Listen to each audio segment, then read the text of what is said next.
But first, as residents of northwestern Victoria continue recovering from floods, the water that's devastated their communities and farms is now slowly making its way downstream. High flows are expected at the South Australian border for the next week, bringing joy for parts of that state which have endured almost a decade of drought. While in the short term there are flood warnings along the Murray River, the long-term plan for the Murray-Darling Basin seems as complicated as ever. Today, Independent New South Wales MP Tony Windsor called for an urgent re-examination of the government's water buyback policy, while Queensland National Senator Barnaby Joyce has secured a Senate inquiry into the National Water Act that led to the Basin Plan. Mike Sexton reports. It's a sign of how divisive the politics of water is that even as great swathes of the Murray-Darling Basin recovers from devastating floods, arguments are breaking out over the future use of water. There is obviously an abundance of water around right now. That abundance is not going to go away quickly. It was ignited this week when opposition leader Tony Abbott suggested the government postpone water buybacks to save money. So we're not saying that there can be no buybacks whatsoever in the next couple of years, but the vast bulk of the remaining buybacks should be made in accordance with a plan. And at the moment, we don't have a plan. Oh, it's totally crazy. I mean, it would absolutely not only defer but derail the reforms that the River Murray needs. Last year, the draft Basin Plan was released to a hostile reception from irrigation communities who feared it was slanted heavily against them and in favour of the environment. It resulted in a parliamentary committee inquiry headed by New South Wales Independent MP Tony Windsor. Today, Mr Windsor suggested the government urgently change its water buyback plans because they were hurting farmers. The government is a major player in that water market at the moment, and we're suggesting that maybe some reconsideration of that for the moment, whilst the various authorities, etc., are reorganising themselves. While Mr Windsor's inquiry will continue taking evidence, another inquiry has been initiated by Queensland National Senator Barnaby Joyce to examine the legislation that led to the Basin Draft Plan in the first place. As I've said all along, if you do not change the Act, you will not change the outcome. But as the politics rumble on, 1,000 kilometres from Canberra at Goolwa, South Australia, the final act of the floods is starting to play out. And with it, an illustration of why many believe the system needs long-term reform.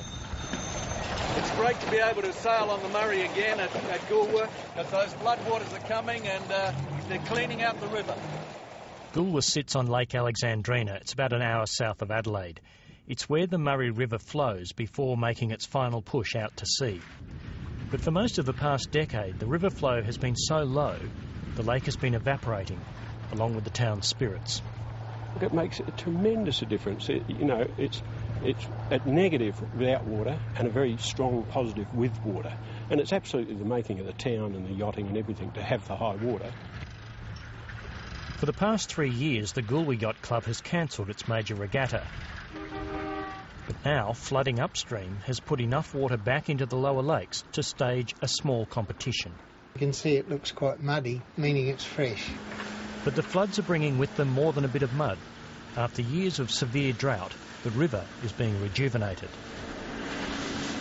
Rivers need to flood and pull in the nutrients and good stuff on the floodplain, bring it back into the river to feed the life of the river.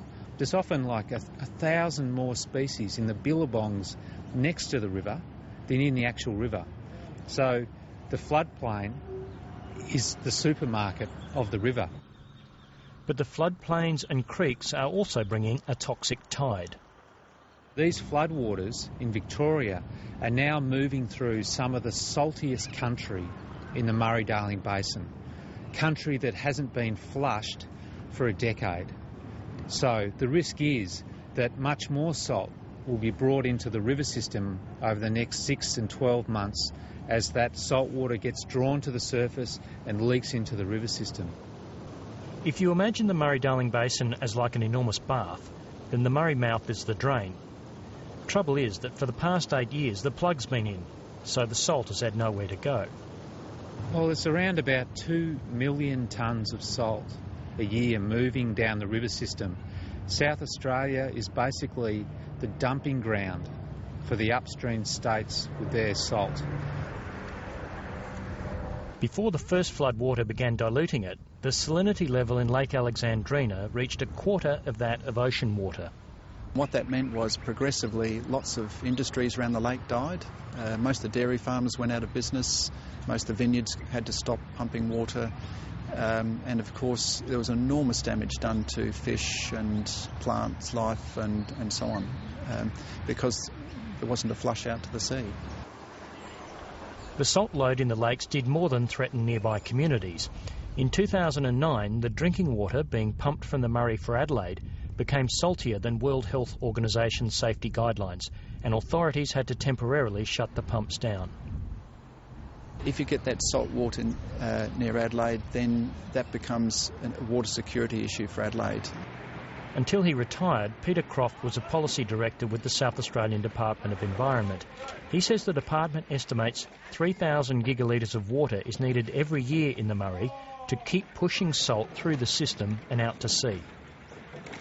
If South Australia doesn't get enough water to flush the salt out to sea and allow for climate change at the same time, then the sort of experience we've had in Lake Alexandrina and Lake Albert and the Coorong over the last 5 or 6 years will be repeated again and again.